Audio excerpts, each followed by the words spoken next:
Welcome back to Season 6 of the Group Practice Accelerator podcast, brought to you by Polaris Healthcare Partners, where we leverage decades of healthcare and business experience to drive growth in successful group practices just like yours.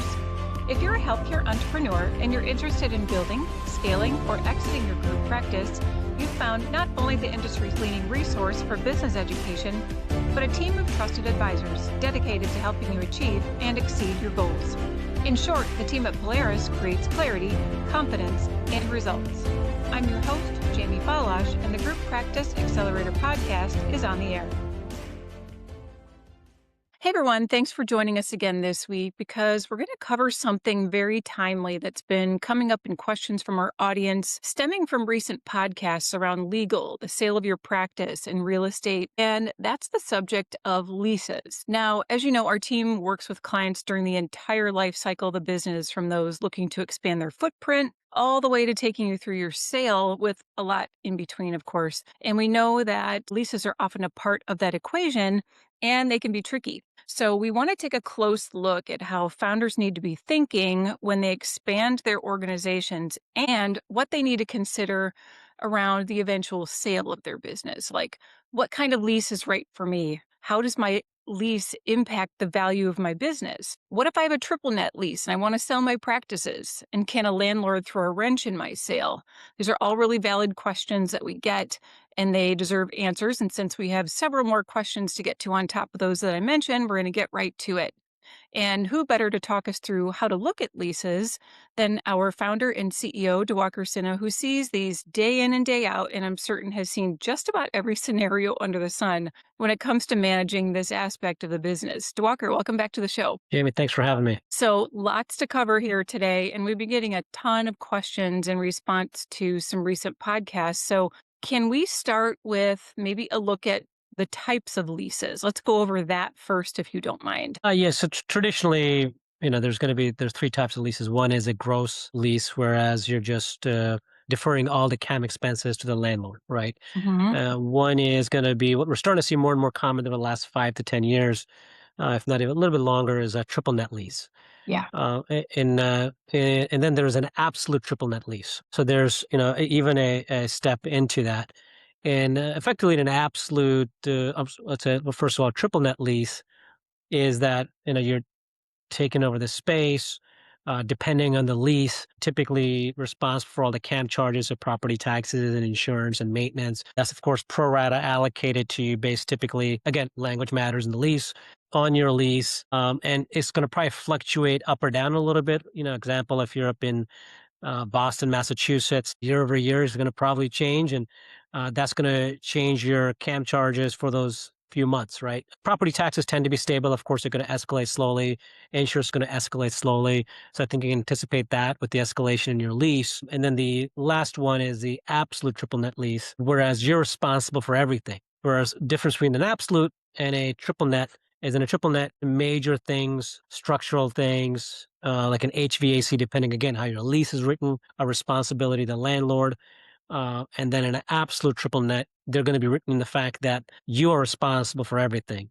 So insurance requirements change. A lot of things change in an absolute triple net lease. Maybe this is a dumb question, Diwakar, but why would I sign something like that? What's the benefit to me as a founder with a triple net lease or an absolute triple net lease? I need to understand that a little better. Yeah, so I think in a triple net lease, that's what you see typically in most real estate situations from landlords out there.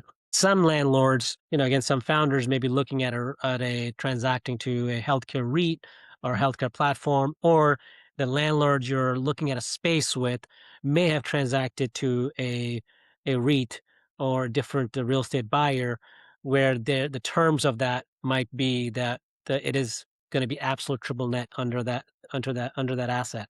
So in that case, you're typically looking for, if you're a founder owner and you're taking a deal to market, you're looking for a higher cap rate, and absolute triple net does potentially give you a higher cap rate from an investor lens, because again, all the expenses are deferred to the tenant.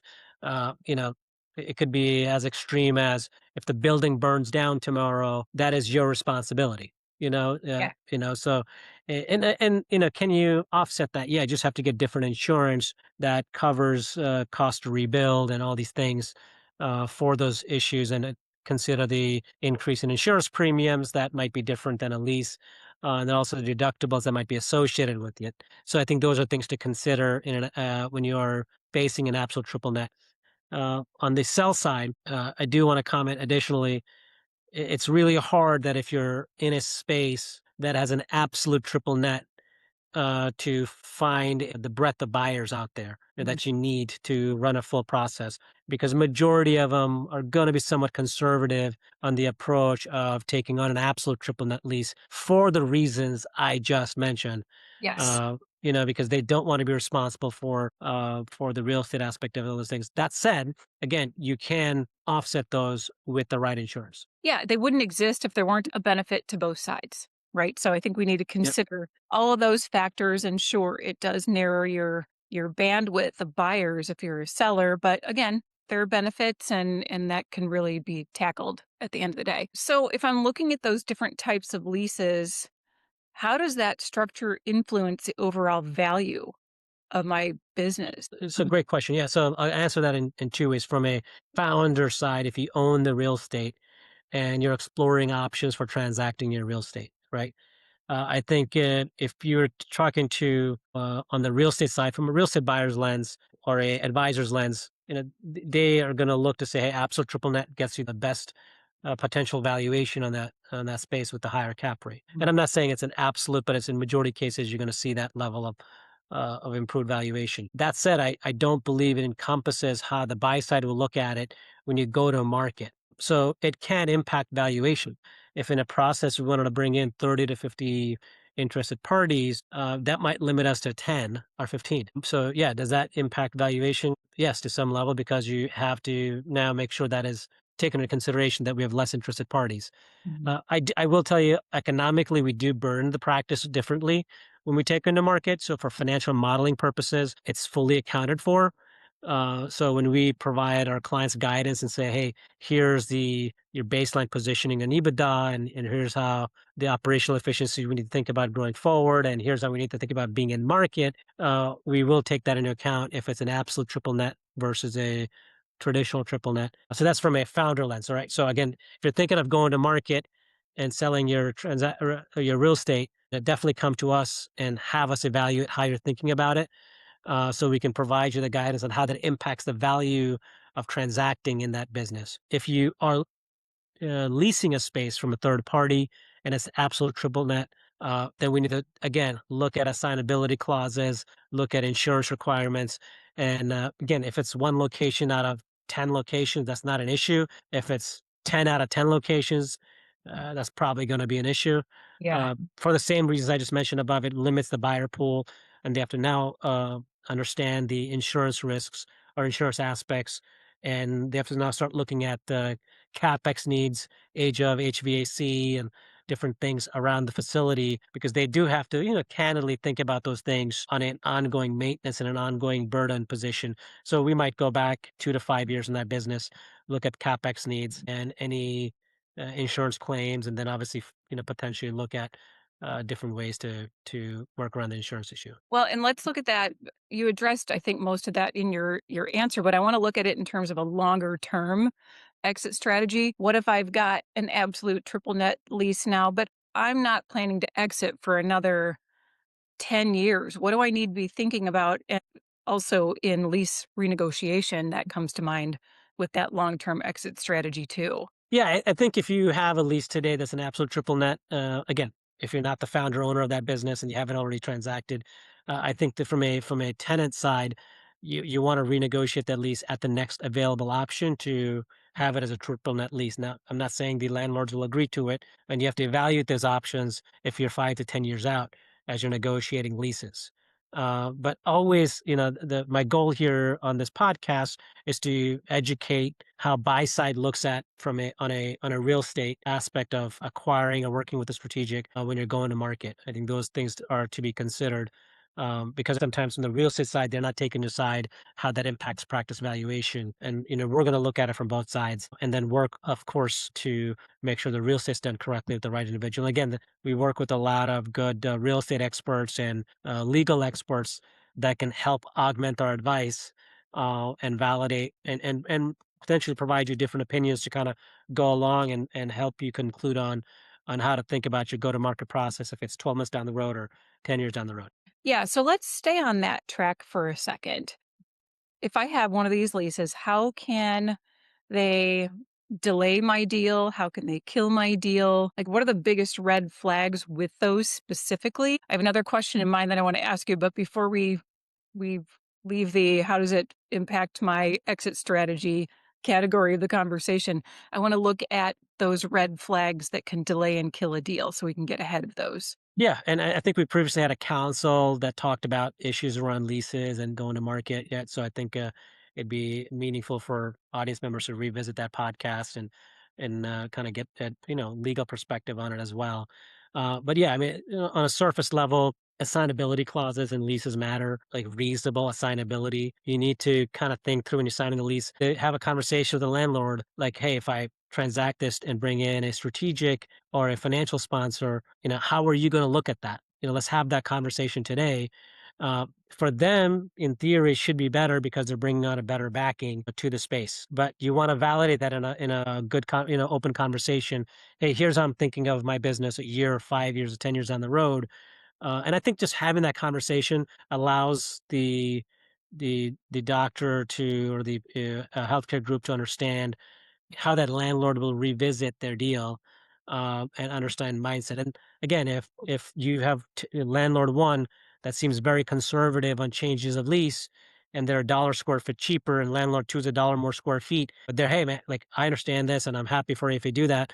I'd rather pay the dollar square feet more to have a landlord that allows for a more successful transaction than have to think about that. Again, all of that has to be taken into EBITDA calculations and all those things. But to answer your question, a landlord can be a meaningful stopgap in the deal. Yeah, that was one of my Because initial questions is how yeah, much power do they really have over uh, delaying that transaction? And I'm assuming that's a fair bit, right? yeah, a meaningful amount, right? So if again, which matters in how you've written your current lease. So if you have the right language written in your lease as far as assignability, I think you're somewhat okay. But I would still have that conversation around it. You want to make sure that in this situation, landlords don't try to renegotiate the lease terms. Sometimes you'll see, landlords say, I was charging Jamie $24 a square feet, but now that this bigger company's coming in, my with this renegotiation, we're at 27 because the market condition was at 27. So I think that could be a meaningful change because a $3 square foot change, across the platform could have a meaningful increase in rent annually. And now buy side, rightfully so, has to now start thinking about how they revisited EBITDA. And typically, again, a lot of these conversations happen after the accepted letter of intent. You are in an exclusive period. So I think it's important for people to understand that, the buy side's not going to invest in legal resources on a deal until they're in exclusivity period. I think they will digest triple net leases versus absolute leases, and they will underwrite those things. But again, if it's a triple net lease and they're assuming it's going to be status quo and the landlord tries to renegotiate the lease in a meaningful way, that could have an impact on the deal. And in many ways, in all our conversations, a lot of the buy side focuses on really two issues: employment issues, assignability of employment issues, and how we have doctor partners in different practices, obviously, to create continuity of care. And the second issue becomes lease and assignability of lease, reasonable assignability of lease in that process. Well, and that's something that I wanted to stay on with you here is, what do buyers need to understand when they're inheriting one? I think you just addressed that, but maybe let's go back to how so many dental practices end up with triple net leases. Well, again, the regular traditional triple net is fine because, that's majority of the practice out there. The more concern is the absolute triple net leases. I think either process, the guidance I would provide is that assignability clause matters in one aspect, and two, having that conversation early, directly with the landlord to say, "Hey, how are you going to look at this?" As I'm thinking of executing on this lease, matters Yeah. because I think if you prep them. that they should be anticipating this change in 12 months or 5 years or 10 years, I think most landlords are going to, in theory, remember the conversation and say, yeah, I remember that. We had this conversation. And I think just like anything, open dialogue wins the day. So I think having that conversation is important early and often. And then if you're in market or thinking about going to market, having that conversation with the landlord again, say, hey, remember we talked about this 6 months ago or 5 years ago. I just wanted to let you know I'm starting that process now. Just wanted to give you that heads up. Again, I just want to make sure we're still status quo with it, with our conversation. Sure. And all of these things are able to be tackled, but again, being proactive about it. We want to avoid delays if we can, and really, if you are a seller, being upfront with buyers about exactly what you've got, conversations that you've had with the landlord, just so you can get it all on the table. And that kind of brings me to my last question for you. And we've talked a little bit about this sort of throughout the podcast today. What else can founders do to prepare right now for a future sale when it comes to their leases and that type of space? I mean, a few things, right? Obviously, have number one, review their leases Yeah. that they're looking at. In our multi mastery course we have coming in October, we're going to focus on leases a little bit in Right. that event. Those are the people that are thinking of de novos and acquisitions as they grow. So I think attending that event, I think will provide you a little more in depth guidance as thinking about leases as you expand. Footprint. But if you have leases today, I think they typically tend to sit in a data room or a drawer, not being ever looked at, just like probably operating agreements for majority Yeah. of principals. So, I always recommend look at that every a couple of years, if not every year, just to kind of refresh yourself on where you are. But yeah, look at those leases, look at the language in those leases. Either go to your counsel or come to us and have us evaluate and say, hey, I'm thinking of going to market in 12 months or 5 years. How does this look? And one, we can look at it from a business lens. And if we need to involve counsel on a legal end, we can obviously involve counsel on a legal end to the extent that they can help you modify that lease, or a real estate expert that could be on the advisory side that could help you renegotiate that lease. Yeah, a little light reading for your weekend, but it's worth it to go through those legal documents every once in a while and pull us into that. Send it to us. We can have that conversation, involve your legal counsel, and really get ahead of the situation. I And then think, one last thing on that, yeah, I would also look at escalator clauses, right?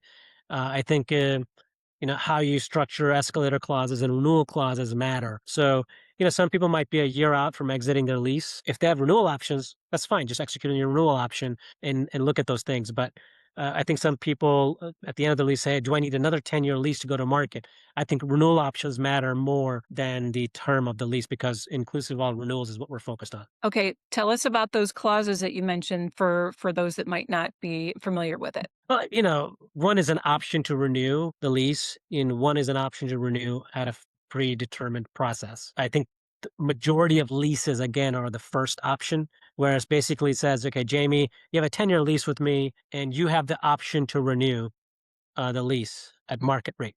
Okay, and that's fine. Again, I'm not saying that's a negative thing, but now market is subjective. Okay, Yes. what that's going to look like.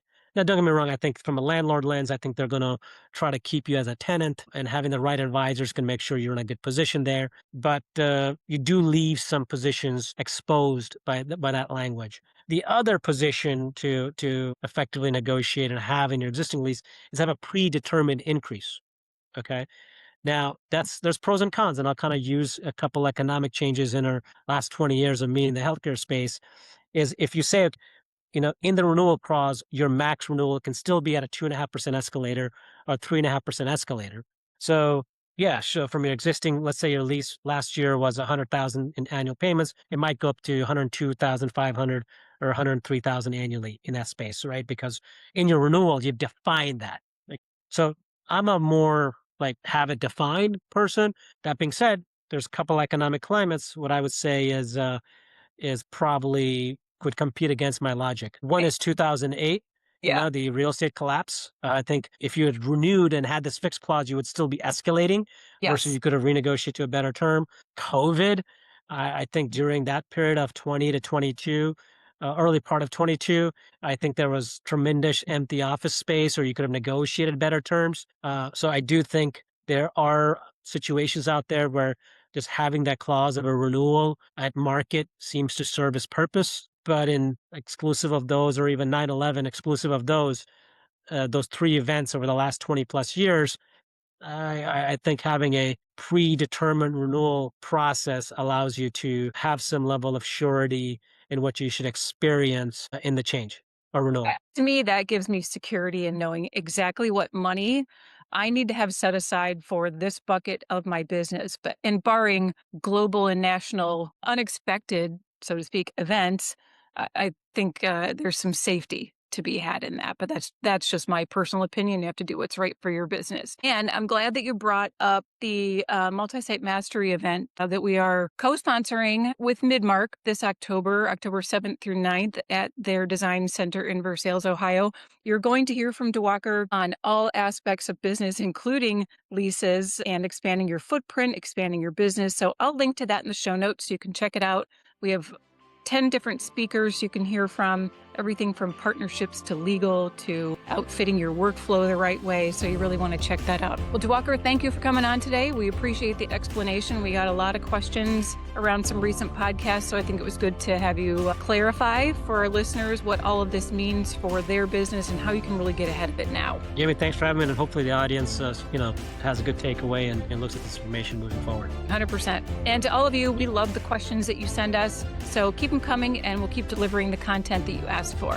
As always, if you want to learn about any of our Polaris expert advisory services, or maybe there's a topic we haven't covered that you'd like to hear about, you can send us an email to info@polarishealthcarepartners.com, and be sure to visit our website at polarishealthcarepartners.com, where you'll find weekly articles from Diwakar designed to grow and support your healthcare business, along with access to podcast events and a whole lot more.